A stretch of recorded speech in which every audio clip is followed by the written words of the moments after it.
Sahabat agama dan budaya, terima kasih telah menyaksikan konten ini. Jika Anda merasa konten ini bermanfaat, silakan berikan like dan subscribe ke channel ini agar tetap terhubung dengan pembaruan kami.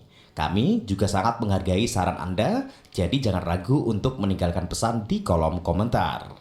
Selamat menikmati. Shalom, sahabat pendengar Gemilang FM.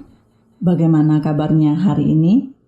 Saya percaya semua sahabat Gemilang dalam lindungan Tuhan. Amin. Kembali lagi bersama saya, Windy Prasetya Wirdaningsih Samosir, penyuluh agama Kristen Kabupaten Magelang, menyapa sahabat semuanya dalam acara Mimbar Agama Kristen. Sahabat pendengar, sebelum kita mendengarkan firman Tuhan pada saat ini, marilah kita mengawali firman Tuhan dengan berdoa. Mari kita satukan hati kita berdoa. Bapa yang baik, Bapa yang kami kenal di dalam nama Tuhan Yesus Kristus, yang kami sembah, yang kami agungkan, begitu besar dan dahsyatnya kuasa-Mu Tuhan. Hari lepas hari yang kami lalui tidak pernah lepas dari penyertaan dan campur tangan Tuhan. Untuk itu kami sungguh berterima kasih. Dengan apakah kami dapat membalas kebaikan dan kemurahan-Mu Tuhan? Sungguh begitu melimpah di dalam kehidupan kami sehari-hari. Terima kasih Tuhan, hanya ucapan syukur. Dan dalam kehidupan kami, apa yang kami lakukan, biarlah itu dapat kami lakukan sebagai ucapan syukur kami, ucapan terima kasih kami kepada Engkau. Terima kasih Tuhan Yesus, pada saat ini hamba-Mu bersama-sama dengan sahabat pendengar Gemilang FM akan mendengarkan kebenaran firman-Mu yang akan menguatkan kami, mengingatkan kami Tuhan, untuk lebih lagi mengenal Tuhan dan lebih lagi melakukan firman-Mu di dalam kehidupan kami sehari-hari. Terima kasih Tuhan, berfirmanlah, kami siap untuk mendengarkannya. Di dalam nama Tuhan Yesus Kristus kami berdoa. Haleluya. Amin. Sahabat pendengar Gemilang FM yang dikasihi oleh Tuhan Yesus dan yang mengasihi Tuhan Yesus, adapun firman Tuhan yang akan kita dengarkan bersama-sama saat ini tertulis di dalam kitab Kejadian pasal 29 ayat 20. Demikianlah firman Tuhan. Jadi bekerjalah Yakub 7 tahun lamanya untuk mendapatkan Rahel itu. Tetapi yang 7 tahun itu dianggapnya seperti beberapa hari saja karena cintanya kepada Rahel. Amin. Sahabat pendengar, tema firman Tuhan hari ini saya beri judul Cinta Butuh Pengorbanan, yang sudah kita baca bersama-sama di dalam kitab Kejadian pasal 29 ayat 20. Sahabat pendengar Gemilang FM yang dikasihi oleh Tuhan Yesus dan yang mengasihi Tuhan Yesus, tentu kita sudah mengetahui bahwa dalam Alkitab banyak sekali kisah mengenai orang-orang yang melakukan pengorbanan dalam meraih sesuatu yang ia impikan.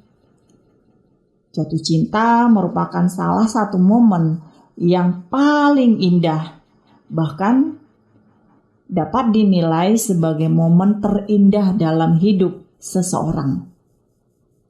Bahkan dari hasil penelitian mengatakan bahwa efek dari jatuh cinta itu akan meningkatkan hormon dopamin, yakni hormon yang membuat seseorang merasa senang. Dan orang yang jatuh cinta biasanya cenderung memberikan penilaian yang bersifat positif terhadap atau kepada orang yang dicintainya. Dalam bahasa sederhana dapat disimpulkan bahwa orang yang jatuh cinta akan memberikan pandangan yang baik, bahkan sangat baik terhadap orang yang dicintainya dan rela melakukan apa saja demi orang yang dicintainya. Sahabat pendengar, dalam Perjanjian Lama kita bisa melihat kisah cinta yang sangat luar biasa, yaitu dari seorang tokoh yang bernama Yakub. Di mana Yakub harus bekerja 7 tahun lamanya dan dianggap serasa beberapa hari saja. Sahabat pendengar, Yakub harus menunggu 7 tahun untuk meminang gadis yang dia cintai. Suatu waktu penantian yang terbilang sangat lama dan sangat panjang. Bahkan selain itu, Yakub juga harus menjadi hamba dan bekerja pada Laban selama 7 tahun tanpa digaji. Sahabat pendengar yang dikasihi oleh Tuhan Yesus dan yang mengasihi Tuhan Yesus, dari Nats Kejadian pasal 29 ayat 20 ini, apa yang perlu kita pelajari?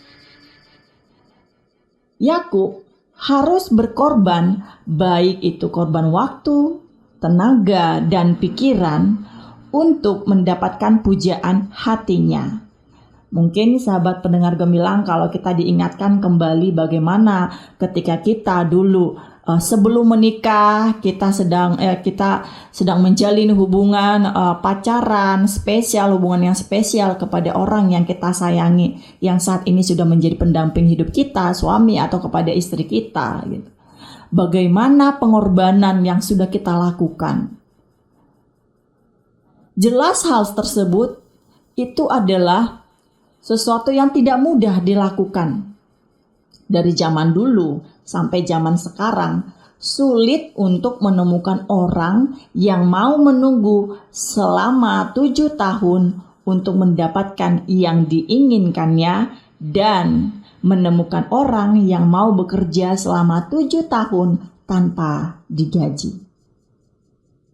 Namun meskipun demikian, teks dengan jelas menjelaskan atau menyampaikan bahwa waktu 7 tahun lamanya yang dialami atau dijalani oleh Yakub itu dianggapnya seperti beberapa hari saja.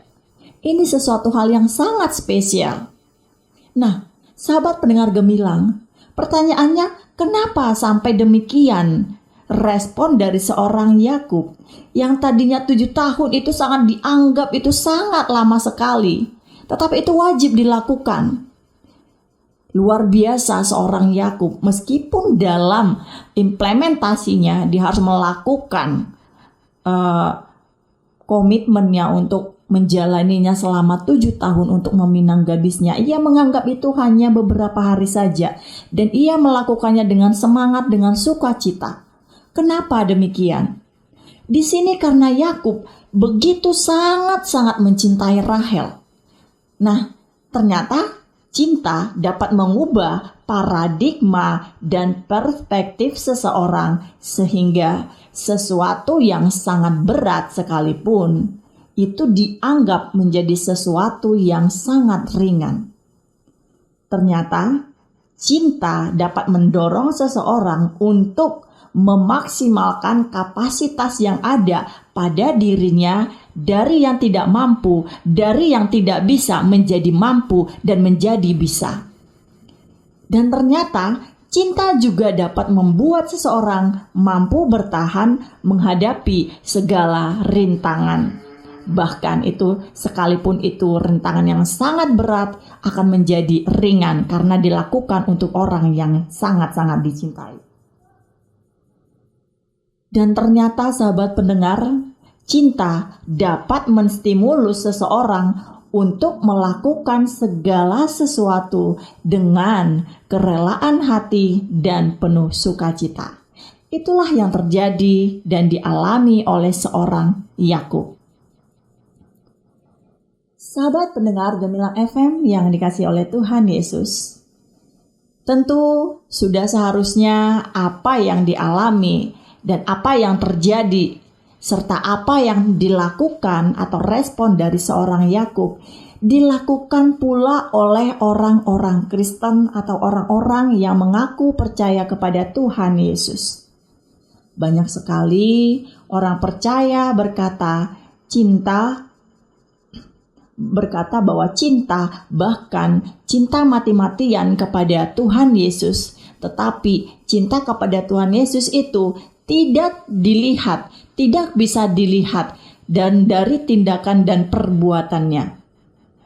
Dan banyak sekali orang Kristen mencintai Tuhan Yesus karena ingin mendapatkan berkat melimpah dalam segala bidang kehidupannya. Sama halnya dengan Yakub yang rela berkorban karena cintanya kepada Rahel. Ia layak memperjuangkannya. Seharusnya demikianlah dengan orang Kristen yang harus rela mengorbankan apapun demi cintanya, demi rasa sayangnya kepada Tuhan Yesus. Karena Tuhan Yesus jauh lebih layak, jauh lebih agung daripada Rahel dan daripada orang-orang yang ada di sekeliling kita. Sahabat pendengar, mengikut Yesus memanglah tidak mudah. Banyak sekali tantangan dan rintangan yang termasuk intimidasi dan aniaya. Namun, jika benar-benar cinta kita kepada Tuhan Yesus, maka segala sesuatu yang berat sekalipun siap untuk dihadapi dengan kerelaan hati dan sukacita melimpah, bahkan nyawa sekalipun siap dikorbankan. Sahabat pendengar, jika benar-benar cinta kepada Tuhan Yesus, maka segala sesuatu yang terlihat mustahil sekalipun akan menjadi mungkin untuk dilalui. Sahabat pendengar, jika benar-benar kita sangat mencintai Tuhan Yesus Kristus, maka apa yang diminta, apa yang diinginkan oleh Tuhan Yesus tentu akan kita lakukan, tentu akan kita kerjakan. Itu semua karena cinta kita yang begitu besar kepada Tuhan Yesus. Sama seperti Yakub sangat mencintai Rahel. Sehingga apapun waktu yang lama, tantangan yang berat tidak akan menjadi rintangan bagi orang yang menjalankannya atau yang melakukannya. Sahabat pendengar, ada pepatah mengatakan, demi cinta, samudra diseberangi, gunung Himalaya akan didaki. Artinya, cinta butuh pengorbanan. Lalu bagaimana dengan cinta saudara kepada Tuhan Yesus? Jangan pernah bertanya kepada Tuhan Yesus apa yang sudah Tuhan Yesus berikan kepada saudara atau kepada kita. Tetapi justru sebaliknya, mari kita bertanya kepada diri kita sendiri, apakah yang sudah kita berikan kepada Tuhan Yesus? Dan apakah selama kita mulai mengenal Tuhan sampai detik ini sudah seberapa jauh besarnya cinta kita kepada Tuhan, pengorbanan kita yang begitu besar yang dilakukan oleh Tuhan Yesus sebagai bentuk syukur kita, ucapan terima kasih kita kepada Tuhan, apakah itu sudah kita lakukan? Jika masih belum, jika kita digerakkan hari ini untuk melakukan lebih dahsyat lagi, lebih banyak lagi kepada Tuhan, mari sahabat pendengar Gemilang FM, selagi ada waktu, selagi masih ada kesempatan, mari kita berlomba-lomba untuk menyenangkan hati Tuhan. Tetap semangat, tetap sukacita, mari kita tutup mimbar agama Kristen pada hari ini, kita tutup di dalam doa. Bapa yang baik, Bapa yang kami kenal di dalam nama Tuhan Yesus Kristus, kami mengucap syukur Tuhan jika saat ini kami sudah diingatkan bagaimana pengorbanan Tuhan Yesus yang begitu besar, yang begitu melimpah dalam setiap detik hidup kami Tuhan, dalam setiap langkah kehidupan kami. Tidak ada hari-hari yang kami lewati tanpa campur tangan Tuhan. Terima kasih Bapa jika hari ini melalui firman-Mu yang sudah kami dengarkan bersama-sama itu mengingatkan kami untuk memberikan alarm kepada kami, untuk kami memakai waktu yang ada untuk berlomba-lomba menyenangkan hati Tuhan, melakukan yang terbaik kepada Tuhan sebagai bentuk cinta kami, sebagai bentuk ekspresi kami kepada Tuhan, ungkapan terima kasih kami kepada Tuhan bahwa Tuhan Yesus sangat dahsyat, sangat baik. Terima kasih Tuhan untuk kebaikan-Mu. Engkau juga memberkati ya Bapa pada saat ini sahabat pendengar Gemilang FM yang mendengarkan firman-Mu. Kami tidak tahu apa yang menjadi pergumulan, tantangan, rintangan yang dialami, tapi kami percaya segala sesuatu yang kami jalani, yang kami hadapi, itu tidak melebihi batas kekuatan kami, karena Tuhan tahu kami mampu, kami sanggup, dan kami akan keluar menjadi pemenang. Terima kasih Tuhan Yesus, biarlah firman-Mu ini dapat kami lakukan, dapat kami implementasikan kepada sesama, kepada siapapun Tuhan, dan dimanapun kami berada. Dan kiranya penyertaan-Mu Tuhan selalu ada dalam setiap musim kehidupan kami, karena kami bukan siapa-siapa tanpa Tuhan, karena kami tidak bisa melakukan apa-apa tanpa Tuhan. Terima kasih Tuhan. Di atas segalanya itu kami mohon ampun untuk segala dosa dan kesalahan yang kami lakukan yang kurang menyenangkan hati Engkau. Di dalam nama Tuhan Yesus Kristus kami sudah berdoa dan mengucap syukur. Haleluya. Amin. Sahabat pendengar Gemilang FM, sampai ketemu di lain waktu. Tetap jaga kesehatan, tetap jaga sukacita dan syukur kita kepada Tuhan. Semangat, Tuhan Yesus memberkati. Sahabat agama dan budaya, terima kasih telah menyaksikan konten ini. Jika Anda merasa konten ini bermanfaat, silakan berikan like dan subscribe ke channel ini agar tetap terhubung dengan pembaruan kami. Kami juga sangat menghargai saran Anda, jadi jangan ragu untuk meninggalkan pesan di kolom komentar. Selamat menikmati.